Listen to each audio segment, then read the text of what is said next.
What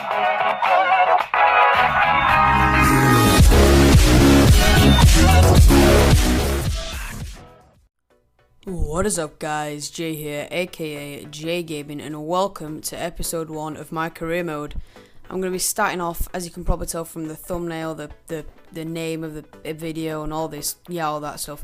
You can tell I'll be starting off at Crystal Palace. I'm just going to change the stadium name to Selhurst Park, because that is what it is in real life. I decided to go with Crystal Palace because they're a side that's just got promoted. I absolutely adore Ian Holloway, who I believe is the manager now. He's like my favourite manager in the world. And Crystal Palace are just a decent side, looking to not get relegated this season. And hopefully I'll probably try and get them into European football after 2 or 3 seasons, which that's going to be my aim. I'm going to be playing on world class. And 6 minutes, I meant to put it on 4 minutes, but I completely forgot. So after a couple of episodes, it will indeed be on 4 minutes. During these first couple episodes, they're probably going to be about 10-12 minutes long, and that is simply for the reason because because of the transfer market and all that good stuff. They're going to be quite long episodes.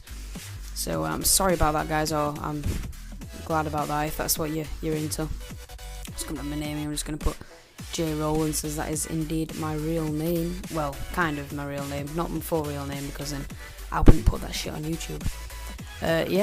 Guys, in the last 2 days I've uploaded twice. Hopefully this will be my second video, and I'm just getting back into YouTube and I'm quite liking the swing of things. I mean, it's gone a bit weird, Gmail, and you have to link everything up with your Google account, and I don't really like all of that, which was a bit of hassle with my logo and stuff, but I don't know, I seem to get past it, and I want to get back into uploading, guys. My aim is to get 1,000 subscribers. That's going to be my aim to the end of FIFA 14, and how I'm going to do that I have no idea, but I'm going to really try and upload quite a lot and get these videos out there and do giveaways and do pink slips and try and bring people to the channel, because other than that I don't really know any ways to get people to know about my content.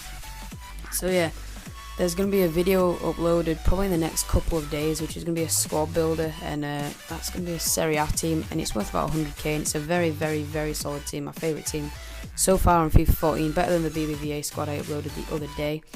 If you guys know any series that you'd like me to do, either anything, it can be on, I don't know, Ultimate Team, anything FIFA, Pro Clubs, anything Pro Clubs with my mates, or even GTA. I'm playing a lot of GTA, obviously. And here we go, guys, the first emails from the board of directors. They say my league objective is to avoid relegation, which is what my aim was going to be this first season anyway.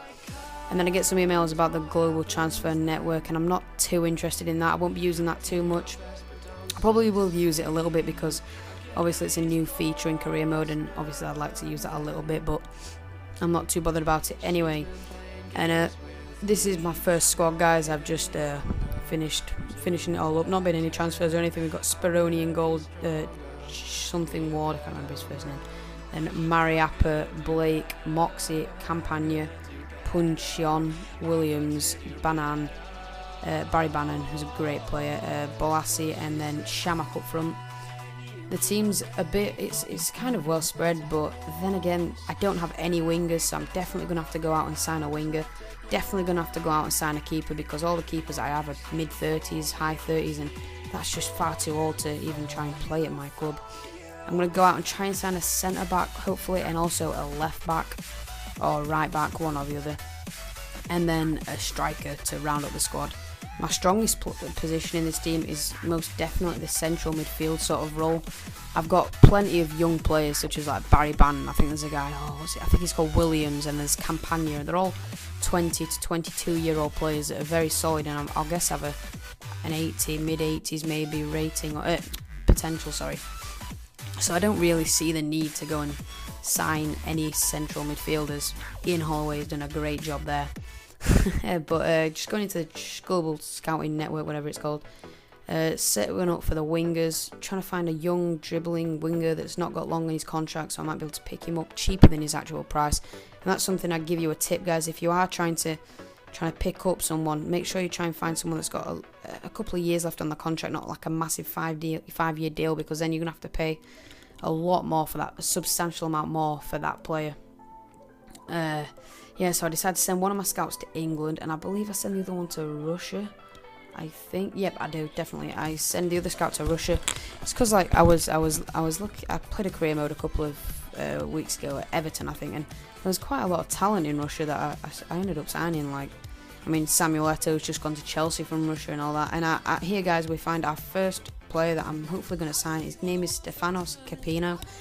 He's a goalkeeper at the age of 19. I think he'll have a decent potential. And then this other guy called Zoe, they wanted some suit from PSV on 8 million. But Panathinaikos get back with a 2.2 million value of him. And I'm not going to pay that sort of money for a goalkeeper, so I'll just hit them with a £1 million offer just to kick the negotiations off. I'm guessing his potential is going to be mid-80s because he's quite a good player. Sorry about my phone, guys, that was me. Don't check your phones. Yeah. So anyway, this is going on, and they didn't accept the offer. They said they wanted 2 million, I think, 2.2 million. So I decided to offer 1.5 million, and Murray, who's a centre back, I believe. And this is just going into the first report from the England scout. Nothing there that I'm really interested in except this guy, the guy from Portsmouth, the centre back. Just wanted to see what he's like. And here comes the report from Russia. Again, nothing really that I'm interested in. And this is why I'm not a massive fan of the scouting network. I think it was a good idea, but the way EA just implemented it just wasn't quite right.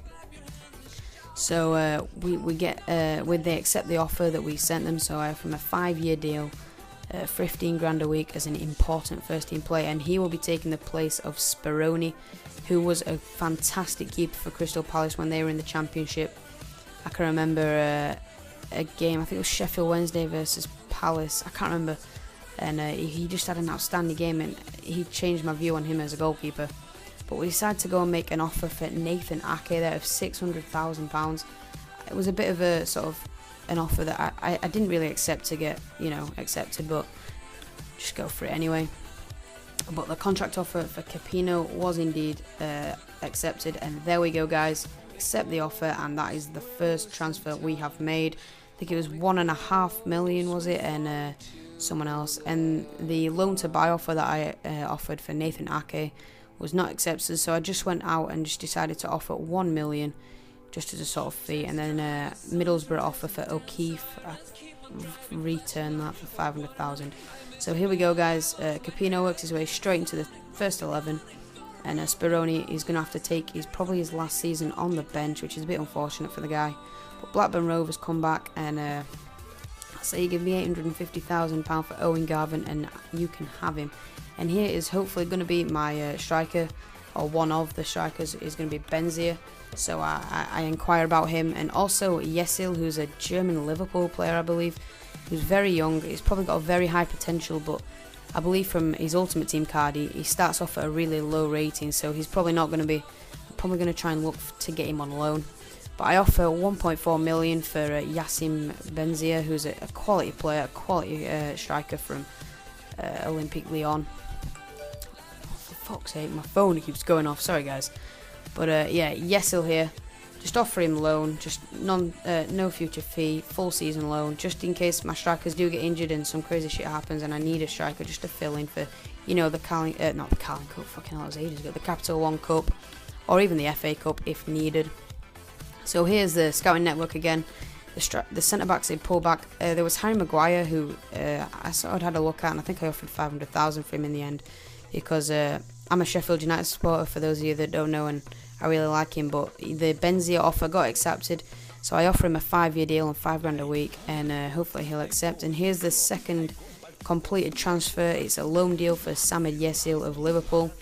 He's going to be a backup striker. He's not going to be the main striker that's going to, play the most amount of games, but he'll definitely feature in a lot of the cup games and the sort of lower rank games when we're struggling on fitness, etc. And here, guys, I go for Januzaj, who's a player who plays for Man United. He's a winger. He had a great game, I think it was last weekend. He got an informed Ultimate Team. He scored 2 goals. Fantastic young talent, but I wasn't too sure about him because I know he starts at a low rating, and I need wingers that I can start now that are quick wingers. And here, guys, we offer 700,000 for Callum Chambers, who's a sort of the lower rank Luke Shaw, as you guys will probably know him. But Yassin Benzia here is the third deal we complete, and that's 1.4 million pounds, and that's a bargain. I can see him going up to 10 million within probably 4 or 5 seasons, I can see him being a quality player. So we put Yesil on the bench and Benzia, I believe we put him up front, starting. Or do we put him on the bench? No, we put him on the bench for Yesil, and Yesil will be in the reserves. Yeah, that makes sense, because Shamak is going to be a great player, obviously. And yeah, we can't just put him straight on the subs as we've only just signed him. Anyway guys, carrying on. We offer 1.4 plus Jonathan Parr for Adnan Januzaj. And I wasn't too sure about him though. If I do get an offer accepted from him, I'm definitely not going to accept it straight away. I'll stall it and try and find a better winger first, and then if not, I'll sign him. So here we go guys. Man United just don't seem to want to give him to us, so I just offer 1.6 million straight up. I think this is the moment where I offer for Harry Maguire. Yep, it is. I think, is it? Yep, right. So I decided to offer 500,000 for Harry Maguire. I'm not paying any more than that. If they come back and say he's worth more than that, then I don't believe I will be accepting or paying that much for him or whatever. So here we go guys. Crystal Palace have signed Chelsea centre-back Nathan Ake for 1.3 million. It's a steal guys. He's a great centre-back, and I can see his rating going up quite a lot. Luke Chambers there, we offer 775,000 I think. Nathan Ake, take your place in the team. You are going to be playing alongside Mariappa at centre-back, and you are going to turn into one hell of a player. Please, please, please. So the back four is almost completed guys. We're just looking for that left back, Chambers, who will hopefully be coming soon. And if you enjoyed this episode guys, please do leave a like, comment and subscribe, and in the next episode you will see the first game of the series.